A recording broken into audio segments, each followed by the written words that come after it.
Where did we go wrong, Doctor? I mean, how did it get to this stage? The pictures we're seeing, and I keep talking about them. It's heartbreaking, if anything. Yes, but it's heartbreaking, of course. But it's more than heartbreaking.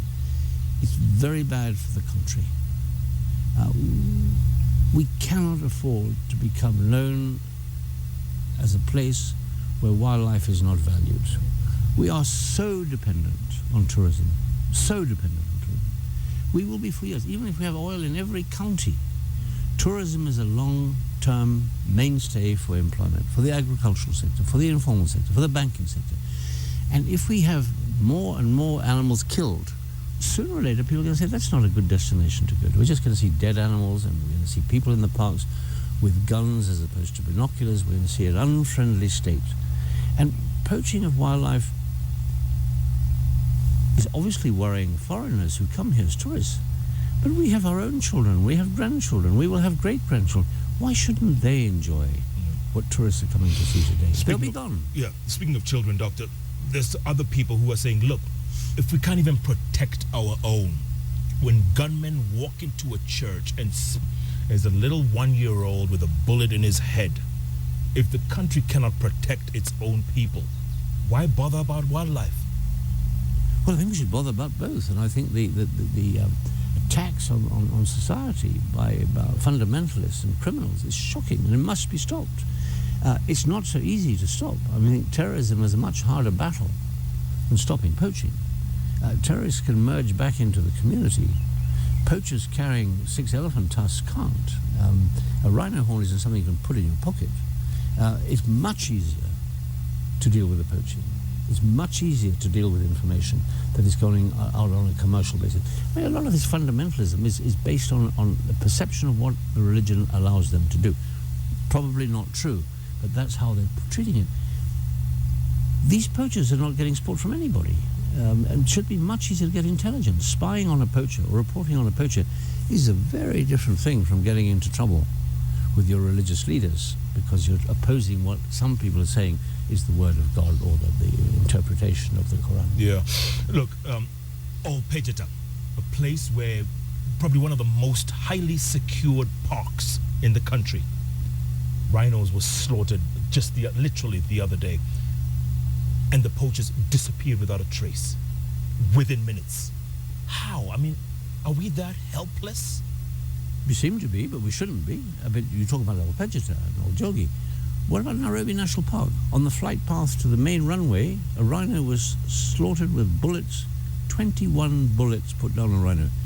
There are people 24/7 in the park because of the terrorist threat of incoming aeroplane. Nobody heard 21 shots from an automatic weapon? Come on. What's happening? If they didn't hear and can't say, then we have another sort of security problem.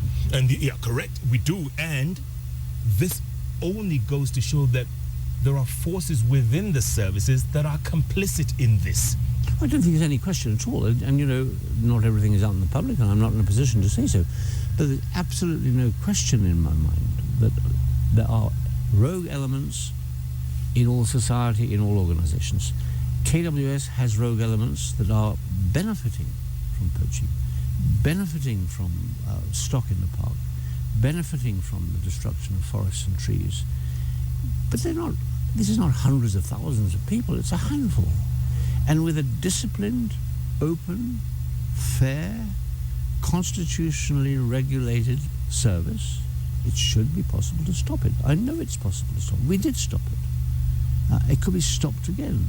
And it doesn't mean that anyone seen with sandals in a park is assumed to be a poacher and shot on sight. That is absolute nonsense too. But you can get intelligence. We used to know before that elephants were going to be pursued by a gang coming in from point X or point B. We would have people in all of the parks where there were elephant and rhino, 24/7. Observation points. If somebody came in the park with a light at night, and generally they would have to come in with a light at night so they didn't get lost or didn't tread on a thorn or bump into a lion, we could see it 20, 30 kilometers away. We were there. This is not happening today. Are you still for the shoot to kill?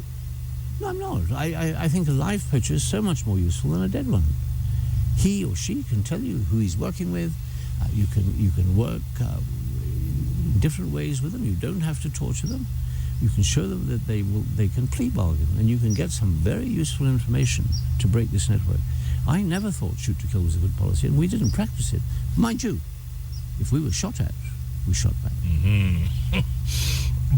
Also, this whole chain must involve people very high up for it to go on so the way it is. I mean, it's... Well, listen, Jeff. Of course it goes high up.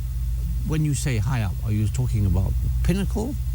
Probably not. I would not be inclined to think that the top leadership of this country is involved.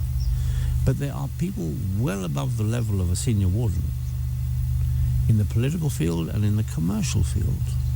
We have seen reports in our press over the last 2 or 3 years where they've suggested that governor was involved, MPs are involved, district officers and district commissioners. The press have reported these.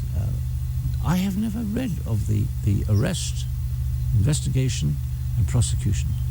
KWS says it sent 280 odd cases for prosecution. It doesn't matter how many you send, it's how many get prosecuted effectively that counts. And I think one of the great criticisms today from many people is that yes, we arrest people, but then they go free. Yeah. Instead of being taken to court with a file of evidence that is irrefutable and will result in sentencing under the new law published recently and approved by Parliament and the President, the judges, magistrates have no choice. If in this country, which is a free democratic country, if you go to court and there isn't the evidence, you're let go. Absolutely. Now, who's supposed to adduce the evidence? Is it not KWS? It's no good blaming the police of ballistic reports, alibi reports, vehicle reports, and that'll stop. Yeah. I say shoot to kill, Doctor. I mean, that's what I say, shoot to kill. Well, that's a little drastic. Maybe that's why I'm not a politician. Okay, I want to talk more about that after the break. And also, how come it worked in your time? How come you guys reversed this and even increased the elephant population? I want to know that. Also, is the media doing enough? Are we shouting enough from the mountaintops? You know, what's the one thing we need to do to hopefully get the right people to listen? Well, let's talk about that after the break. We are at the Dare restaurant in Karen. That's this beautiful setting here behind me. And yes, we're talking to Dr. Richard Leakey, who knows a thing or two about fighting poaching. And we are in a critical situation because the elephants and the rhinos are literally being decimated. Is anybody out there listening? I'm going to talk a lot more right here. Jeff Koinange coming to you from Dare Restaurant in Karen. Going to take a break. Back in a moment. Just see who's bullying you.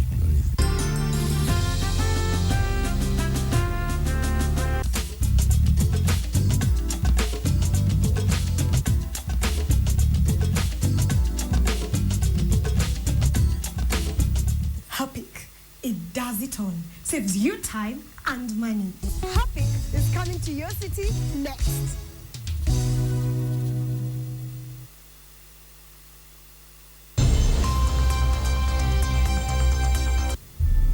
Na mtu alikuja kwa kioski yangu nikidhani ni customer kama kawaida, na alikuwa ni mtu hivi sikuwa namwamini. Nikamuuliza nimuuzie nini, akaniambia hataki kununua, anataka mtu wa nini.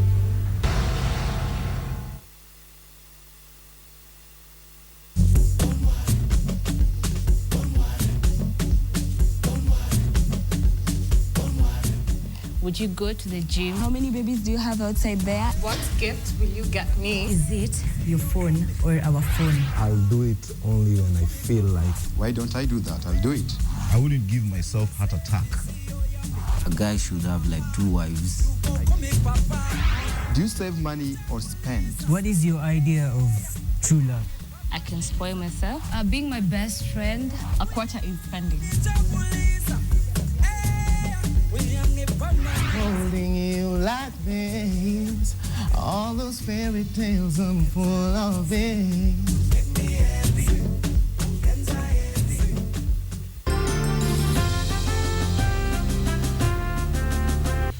Welcome back to Jeff Koinange. Today we are speaking to Dr. Richard Leakey, who knows a thing or two about fighting poachers.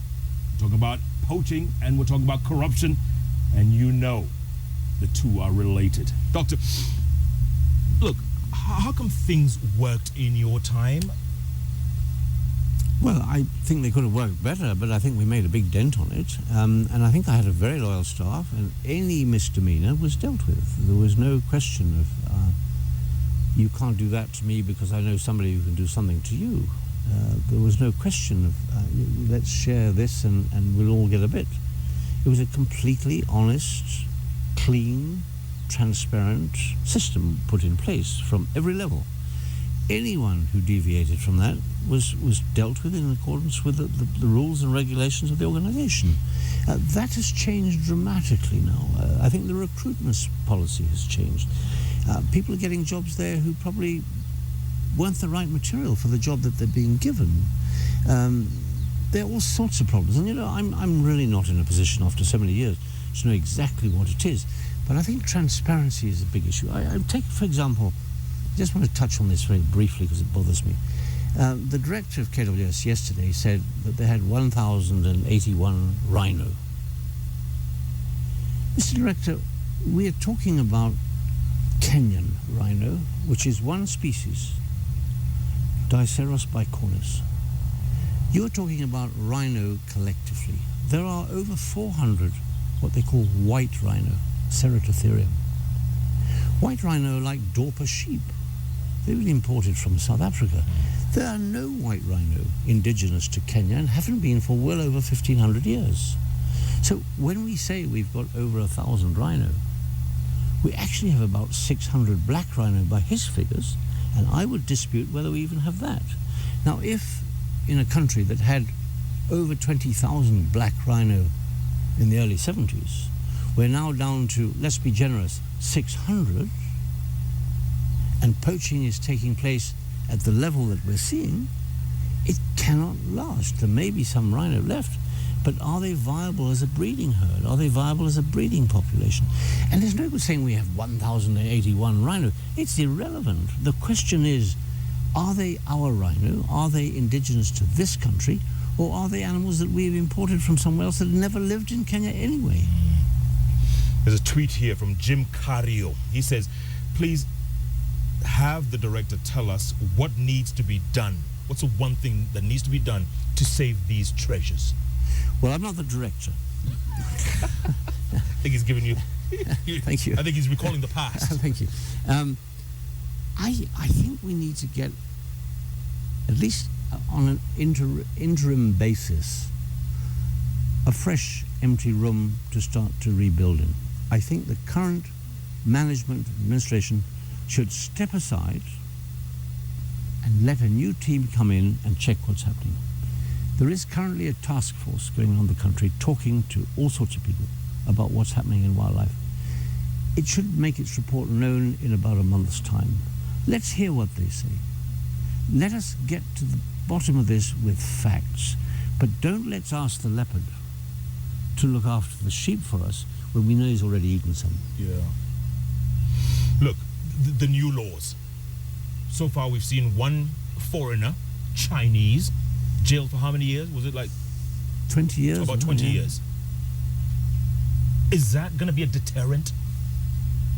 No, I think giving somebody 20 years or 20 million shilling fine, many judges and magistrates are going to say, wait a minute, you know, that's a pretty lethal thing to do to somebody, and I would rather give them the benefit of the doubt. And so I think it's probably too harsh, although I think there are cases where it's warranted. It would be far better to make sure the prosecution works. And how many cases a week go to magistrates' courts and are then thrown out because of lack of evidence? I mean, it's hundreds over a year. This is where we're going wrong. The Attorney General, the Director of Public Prosecutions, we know what they're saying. We know what they're thinking. We talk to them. That is outside the KWS as far as I know. And they're wringing their hands in despair and say, we will do it. The law is there. Give us the evidence. Yeah. The magistrate's not in the bush. I remember in the 70s, Doctor, there's an elephant called Ahmed. Do you remember that famous elephant with the tusks almost reaching the ground? that became a national treasure? Do you know why it became a national treasure? Go on. Because President Uhuru Kenyatta's father was so moved by the splendor of this animal and its iconic value to this country, and he heard of the poaching in those days, which was pretty serious, if not as serious as today, and he said, this elephant must die of old age. I will put askaris with it 24 hours a day. And he did something that no president anywhere has ever done before or since. He had the courage to say an elephant is that important. Not only that, but President Jomo Kenyatta, our founding father, banned hunting in this country. There's an enormous precedent for this government to follow. What does this president need to do, Doctor? Well, as I've said before, I think he needs to take it, and I think he is doing so, by the way, take it upon himself to say enough is enough. Give me all the excuses you want, but I want a new team there to get to the bottom of this once and for all. His wife, the First Lady, has taken the initiative with the whole Save Our Elephant campaign. Does he need to step up to the plate? I think, obviously, if he does, and more vocally than he has heretofore, it'd be wonderful. I think the First Lady has done an incredible job of bringing attention to this issue. I mean, she's become an icon amongst First Ladies. Here's somebody who's saying loud what she believes and her love for animals. This is a wonderful thing we have in Kenya, and we should exploit it for the good of this country and our wildlife. If things continue in their present form, what I said at the top of the show, in 15, 20 years, is it true there will be no elephants, no rhinos? I think for elephants, I wouldn't be so sure. I think there's still between 25 and 30,000 elephants. I'm not sure what the exact numbers are, but I mean, I think it's still, there are many populations that are still viable, although the decrease is significant. Rhino is a very different story. I think rhino and possibly lion and leopard are in a much more precarious situation as far as we're concerned. And this would be, I think, easier to deal with and should be dealt with not tomorrow, but now. There's something else that you did in your time. You led a campaign and you convinced the president then, Daniel Arap Moi, to burn the ivories that were stashed in the warehouses. Was that a statement that was made? How significant was that statement? Well, it was really an attempt to draw attention to the fact that ivory was being taken out illegally because it had a high value.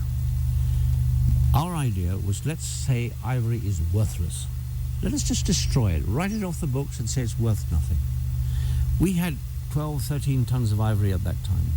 We now have over 120 tons in the stores in Kenya that we know of, probably more. People are talking about paying money to take it away from government so that it can be destroyed. I say to the government, don't wait for the Brits and the Americans and the others to buy our ivory so they can destroy it. Let's destroy it ourselves and say it's valueless. We hate it, we don't want it, and let's be bold. Let our president lead a campaign this year with other African leaders to say ivory is valueless. We will not allow it to be traded in any form whatsoever, and stop it by setting it on fire or crushing it. What kind of picture, what kind of message would that send? You see the president lighting that stack of ivory. What kind of message would it send out there? I think take a very powerful message to the world as well as to Kenyans. This is a very, very serious matter. If the Kenya government thinks that strongly as to be able to do that, we better be pretty damn careful. What kind of message would it send to the buyers out there? We're talking, the Asians out there who value this product. No, Jeff, let's not worry about the buyers. Let's worry about the sellers. What the president has to do, in my judgment, amongst other things, is turn his foreign affairs team and turn his friendship through the African Union position and get Africa to stand absolutely united in urging the international community to once again ban all trade and traffic in ivory across boundaries. Get the CITES regulation, the Convention on International Trade, once and for all, to say there will be no movement of ivory across any border except illegal. Then any customs officer can say this has to be haram, it has to be stopped. Now, there's a little legal ivory here from South Africa and some from Namibia. It's very confusing. And buyers say it's like buying tuna fish. It's green. It can't be green. It should be none. Full stop. The will may be there, but the initiative is not there. And maybe at the end of the day, this is not a priority for these heads of state. for the African Union? Maybe it's not a priority. Maybe they have other things, other issues, other challenges they need to deal with first. I'm sure they do, and I hope they do, because this is not a priority in that sense. But it's also not a huge hole in the budget to do it. This is a relatively small affair with huge returns. This is a low-hanging fruit that could be dealt with rapidly, and bring huge kudos and recognition. Fighting Al-Shabaab, fighting Boko Haram, fighting manipulation of contracts and dealing with high-level corruption, much more difficult. Stopping poaching and putting in place an honest, efficient service or services to look after our heritage, both wildlife and natural, is not a big challenge. What's it going to do for the rest of us? And I asked you before the break last, I said, what about the media? Are we doing enough to champion this cause? What more can be done? Well, you're here. Citizen have been on the ball. The Star's been on the ball. I think the two main print media are a little bit insipid in their reaction. One wonders why. Certainly the KWS press conference got a lot more attention than what precipitated it. It was fine, I don't need the publicity. But the fact is, they don't seem to be behind it. Are they not behind it because they can't sell the newspapers? It seems to me that other people can sell the newspapers. It seems to me there is interest. And I'm not talking to Americans and Brits. I'm talking to Wananchi, Umma, our people. And they are as determined to see this ended as anyone I know. And the local press are being very funny. And, you know, I think Julie Gichuru said she was somewhat embarrassed by the response of the print media to a national crisis of this dimension. And she's right. Yeah, absolutely. I totally agree. Look, Dr. Leakey, at the end of the day, are we losing the battle against poaching? Are we losing it? We're not gaining, but we haven't lost. Is it impossible? No. Is it challenging? Yes. Can it be done? Certainly. Would it take years? Definitely not. It just needs hard-hitting, clear decision-making, and absolutely no place for impunity and corruption. It can be done. But clearly we're on the back foot here. Yes, we are, but we've often been on the back foot, and we get off it. And Kenyans are good at that. And I think the attention that you and Julie and other people are doing is hugely important. I mean, we've got to give the President of the Republic of Kenya a sense that he's doing this for the people of Kenya, as well as for his own concerns.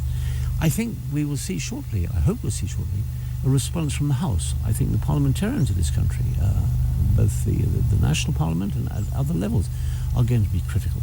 The governors, the counties could do so much more if we gave them an opportunity. The people of this country want wildlife conserved. They want the forest conserved. They want the water conserved. They don't want to see a few people trucking animals, sheep and goats and cattle, into a park at night so that they can sell them in the butchery 6 months later fat. They want to be fair. Parks are for wildlife, wildlife's for us. One of the benefits we get from that is employment and taxes, but it's our heritage as a country. But, you know, some people would beg to differ when it comes to MPs. They're too busy debating things like the marriage bill and the homosexuality bill. Their priorities are skewed, if you will.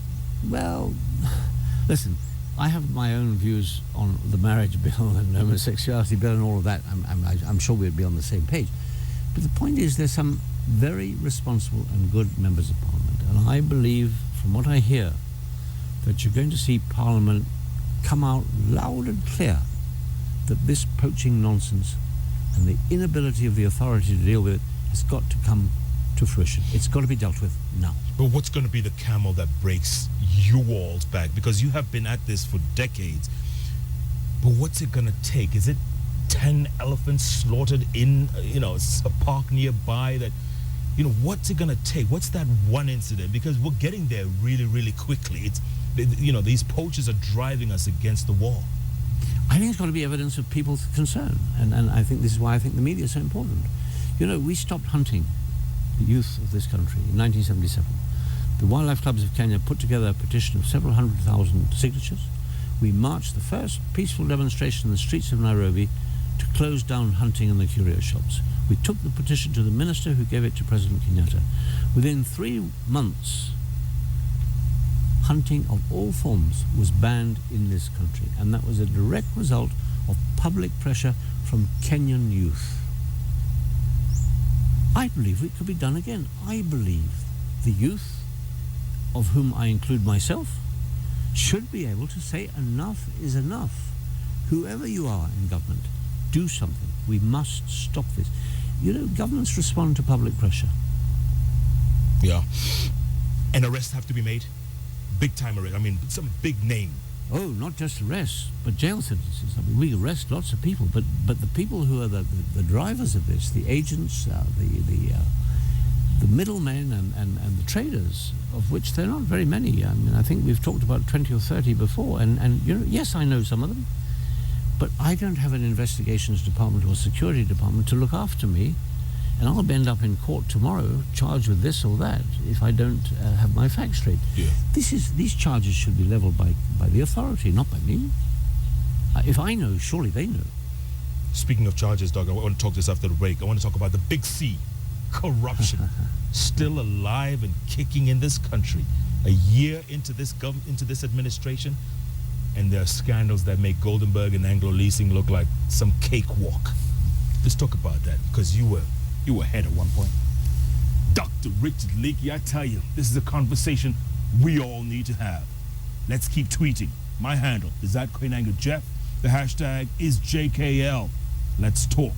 Let's keep talking. Let's shout and scream until somebody in that big white house finally responds. Let's do this. We are coming to you from the Dari restaurant in Carrick, and Jeff Koinange, not so live, returns in a moment.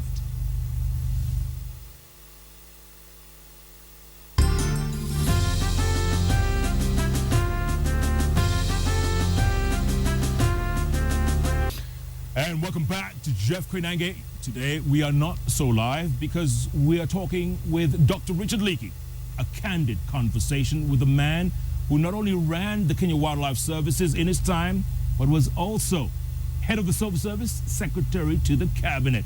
Remember the dream team back in the day? This man ran it from the front.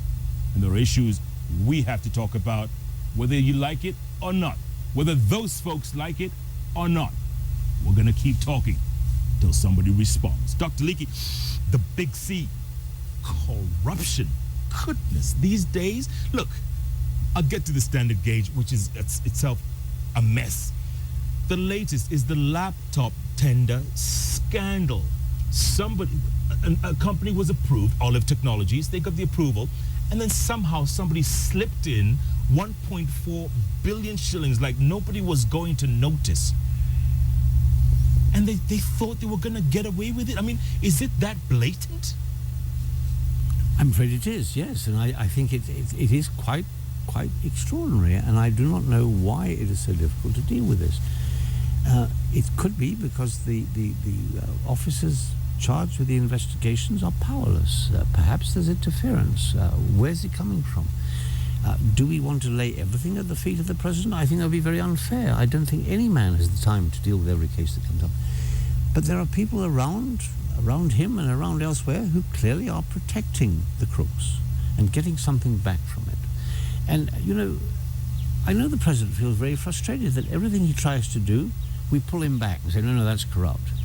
We're not saying he's corrupt. We're saying people are not giving him a fair shot.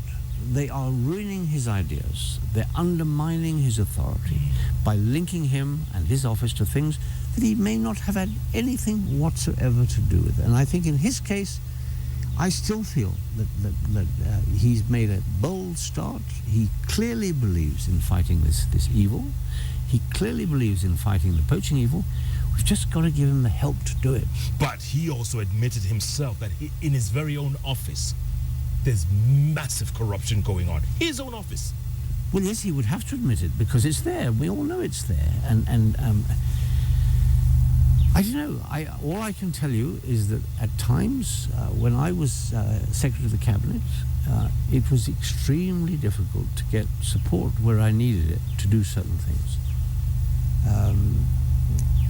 Our advantage then was that we were very, very dependent on donor support.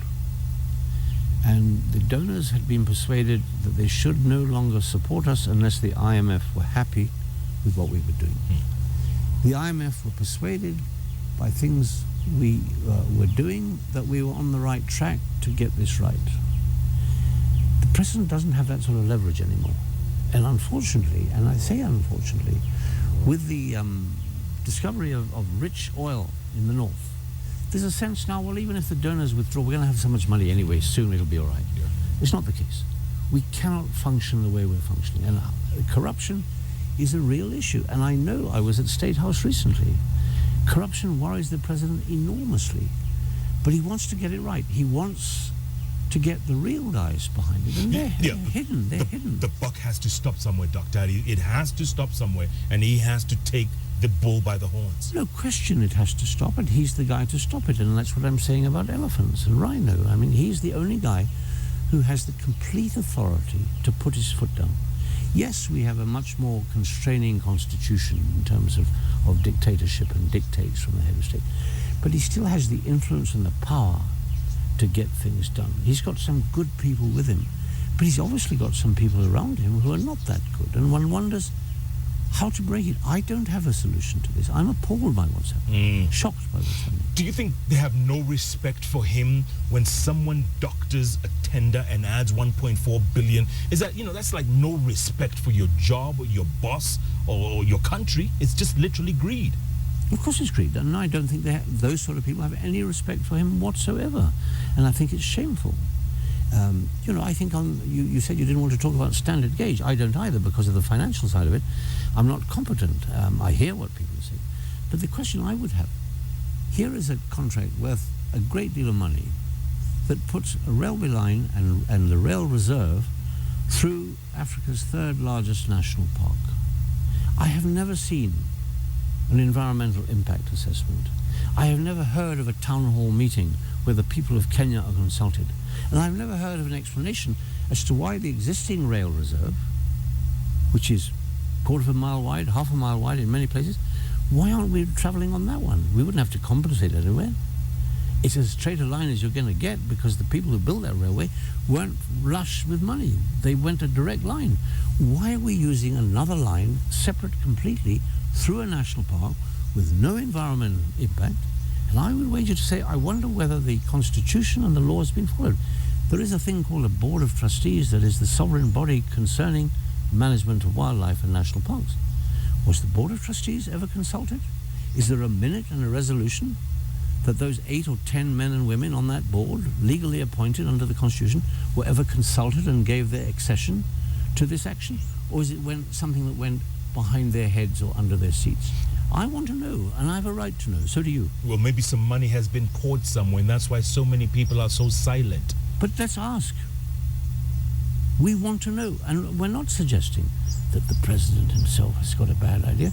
Of course we need a high-speed railway. No question about that. I fully support it. We need a new port. I fully support it. But we're paying for it. Why are we paying money for something that is breaking the Constitution? If it costs a lot more money to go along a natural pathway for railway lines, tell us why it does. If the pathway through a national park isn't going to disturb the environment, tell us how that's so. We have a right to know. We're not saying don't do it.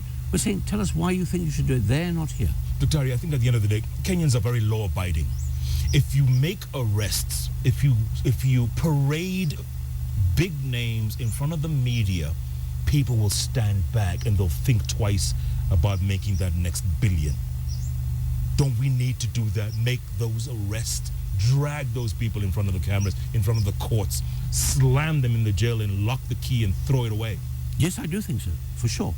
And I think our inability to prosecute men and women of power because of fear of what it does either to family relations, ethnic relations, previous deals, is unacceptable. We're too vibrant a nation to continue to put up with what is almost I don't know why. Well, I mean, treat us as idiots, but we still want to know why. this is being done this way. Is the goodwill eroding, Doc? Because you travel a lot, you go out there, and we had a lot of goodwill coming into this election for the most part. Is that goodwill eroding? I don't think we should take it for granted that it won't if it hasn't. I think in the countryside, I don't know this country as well as I used to, but in parts of Kenya that I visit at a rural level, yes, I think there's beginning to be questioning. I think the social media, much more than the NGOs, are responsible for wakening people up to the fact that it's not the way they thought it would be. And it's easy to lash out at the civil society. I would like to lash out at them too sometimes. But the fact is, we don't even need the NGOs to tell us what's wrong. We know what's wrong, and we're beginning to talk to each other about it. And this is very, very healthy. You founded Wildlife Direct. You've been involved in wildlife for the last half century, if you will. Do you feel that all the work, all the effort you have done and your team has put in is heading to naught now? No. You're slamming into a wall. No. I think we're running into obstacles. We always knew there would be obstacles, but I think the response of the average Kenyan today, the educated, informed Kenyan, I don't mean law school or medical school, I mean people who've been to school and can read and get on the computer and networks and things. I think that the Kenyan population is much more socially and environmentally aware than we've ever seen before. And with that awareness, it'll come right. We can't assume it'll come right, but the chances of it coming right are far better than it was 10 years ago. Yeah. I'd like to revisit this conversation between your grandfather and my grandfather, Canon Harry Leakey and Senior Chief Koinange, who were friends more than half a century ago. What would they be thinking about what we are doing to our country and our future, mortgaging this future of ours? Well, I think on the integrity issue, they would have been appalled for different reasons. One was a devout Christian. I don't know whether your grandfather was a devout Christian, but he was a very serious leader of his people. And in the culture that he was part of, dishonesty wasn't accepted any more than it was accepted in the Christian fellowship that my grandfather belonged to. So I think they both would have been shocked at the ease with which we turn honest people into dishonest people. I don't think that would have impressed them at all. I think on wildlife, I think they'd be amazed that wildlife is an exhaustible resource. I think they would have thought of it as, it can't be possible. There's always going to be wildlife. The fact that now there's evidence that there won't, I think would have actually turned them grey. They would have thought, what on earth has happened? Where have we gone wrong? And then they would have started to find out, as we're doing today, what went wrong. Would they take up their rungus and chop at this new generation? Well, I'm pretty sure your grandfather might have suggested it. I'm not sure my grandfather would. He was much too Christian. Is there hope, Doc, at the end of the day? Is there hope? Because, I'm looking at my 6-year-old. And, he's seen a couple of elephants and rhinos in his time, in his few years. But when he's a grown-up, when he's an adult, there may not be any. I think there really is, and I'm sincere about this, I think there's much to be depressed about. There's much to be appalled about. But it's possible to deal with it. I don't accept that our calamities and our crisis and our failures are sent to us by your God. I think they're our own making. And as our own making, we can unmake them or remake them. It is within the powers of our people to put this right. Is the window closing? It's not as big as it was, but it hasn't closed. And as long as there's a space, you have a chance to break through. And I think we must not give up. We must not allow the current situation to depress us. It's to be straightforward. Not to pick a fight because we like fighting, but to pick a fight because you're not doing us justly. We want our animals. We want our natural wildlife. We want a high-speed railway. But we want hospitals and schools. And we want to stand tall as Kenyans, wherever we go, as an upstanding, smart, well-developed country of integrity in terms of men, women, and children. But the bottom line, we need to sort out security, you sort out corruption, and you sort out poaching. Are they interconnected? They're all linked to dishonesty. They're all linked to crookedness, yes. And as you've heard me say, I do not understand why some of the worst criminals in this context are seen at church on Sundays and busy on Mondays. I mean, this makes no sense to me. I mean, don't these people go to hell anymore? If you believe they're going to go to heaven, they sure as hell can go to hell, and I think they're already halfway there. And I think we have to get the church to speak out on honesty. I don't hear very much about that anymore. As you said, what's all this about marriage laws and sexuality? It's a private matter. But dishonesty isn't a private matter, it's a national matter. It's a cultural matter. Why don't our religious leaders be more outspoken and strident about persuading us that what we're doing is immoral, it's unethical, it's wrong, and if you like, although I don't take that position, it's sinful. In this country right now, if we continue at our present trajectory, if you will, and I'm talking about everything from poaching to corruption, are we doomed? Well, we're as close to getting doomed as I think we want to get. I don't think you can ever say anything's final. We're not doing the best of the job we should be doing. And who dropped the ball? Is it us? Who Oh, we dropped the ball. No. We've definitely dropped the ball. All of us. We can't blame any one person or any one system. We've dropped the ball. And we know it. We're dropping it still. But it can be redeemed. We can get this back. We can get our groove back, if you will. Well, you know, people say I look through the world with rose-tinted spectacles. I hope I don't. I hope I'm realistic. But I also find an awful lot of people going around saying nothing can be done, and they do nothing. I would rather say something can be done and try to do it. Let history judge us. But don't judge us as a bunch of wimps who couldn't do anything except complain. Judge us as a group of people who really tried. Circumstances may not have been ideal, but we can do it if our back's to the wall, and it surely is to the wall. If the president called you today and said, Daktari, look, we have a problem. Can you help sort this out?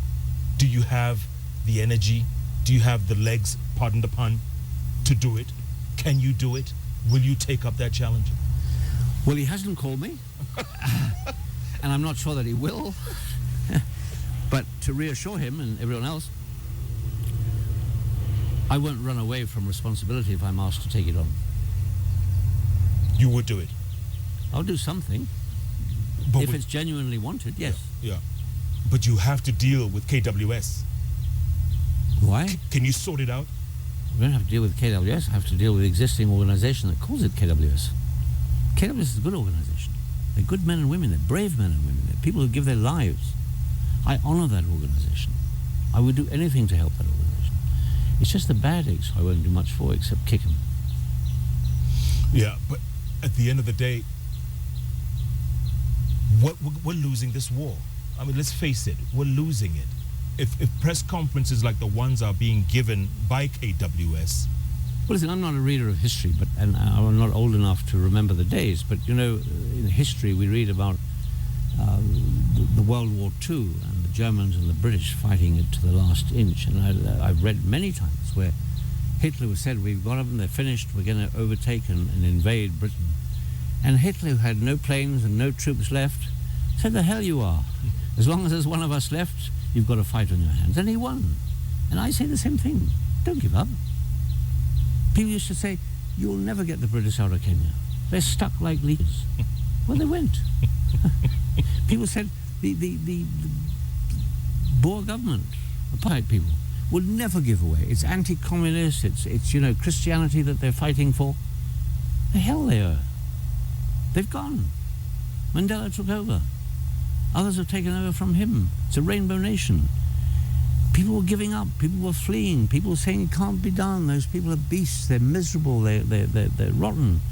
And yet a few brave people, Steve Biko, Nelson Mandela, Sisulu, all sorts of people said, no, it's tough. We can do it. We can do it here. We can stop the corruption. We can stop the poaching. We can stop the dishonesty. And we can do better. Don't give up. Yeah, literally, because people said Richard Leakey wouldn't even live another 6 months beyond your accident, beyond your kidney, beyond your liver. Look at you now. Well, they were a bit unfair to me, I think, writing me off so quickly. You know, I was unwell, but, you know, people do get unwell. But I'm back, you know, I'm perfectly all right now. I have a new liver from a donor, a living donor. He's perfectly well too. And, you know, people laugh, but my liver is actually a Kikuyu liver, which is wonderful. It's what I wanted. What is it telling you right now? That's a secret. It's good to see you smiling. Thank you. But at the end of the day, the job is far from over, isn't it? Jeff, the job is not over. I applaud the people in the media, the people in the shops, people in business who accept the job is not done and continue to fight. I despise those who say it's impossible. It's not impossible. We can do it. But we need to work together. We need to put aside our differences. We need to put aside our sort of short-term view. We've got to see Kenya for what Kenya will be, and we've got to help it get there quicker. And we don't have to have no rhino. We don't have to have no elephant. We don't have to have no lion. We know what's happening. It's not a pestilence from above. It's dirtiness of our own people who are charged with the responsibility of looking after it. They can be controlled. We can do it. I'm absolutely certain that poaching of rhino, poaching of elephant, the destruction of our national parks, the ripping off of our national assets in corrupt deals can be stopped. But it takes all of us to weed out the bad ones. Yeah, but it must be very depressing when and I was talking to Dr. Paula Kumbi the other day, and she knows the names of the elephants. She literally knows the names of families of elephants. And then the next day or weeks after, they're being shown as front page pictures, hacked, still alive, suffering, decimated. It must be depressing. Of course it's depressing, but you know, if you lose relatives in an accident, you lose relatives in terrorist acts like the Westgate, of course it's depressing. But you don't wrap up your bags and find a coffin for yourself because you're depressed. It adds to your sense of outrage, I think, to know these elephants and to know that they've been slaughtered. And you owe it to your friendship and love of animals to stand up and be counted. Take a little pain yourself by fighting back. Got 30 more seconds, Doctor. I'm going to leave that to you to address the president, and that's your camera over there. What would you tell him if you were to talk to him? Well, first of all, Mr. President, I think you've got a tremendous challenge ahead of you. I think it can be done. There are many of us who will help you in any way we can to put the wildlife sector back on its feet with integrity, openness, and hope. Well put, Doctor. Santisana, keep fighting the fight. Okay. It's going to take all of us, isn't it? Thank you. Well done. Thank you. Good job. Dr. Richard Leakey there, folks, on everything from poaching to corruption to insecurity. And believe me when I tell you this, they're all interconnected. And Dr. Leakey says the bottom line is we need all hands on deck to fight all these three. All hands. Is anybody out there listening? Tomorrow night, remember that police constable who gave his entire salary to the Kenyans for Kenya initiative 3-4 years ago? Well, guess what? He wants to give an entire month's salary towards baby Osinyo, the 1-year-old with a bullet in his head. He wants to give his policeman's salary for that and try and bring Kenyans together for a worthy cause. That's tomorrow night, 10 p.m. live, right here on Kenya's television network. Thanks so much for watching. Keep watching and keep tweeting at Koinange Jeff, #JKL. Because the minute we stop talking, you know it's the minute we start fighting. Let's not go down that slippery slope. Thanks again for watching. Good night and good luck.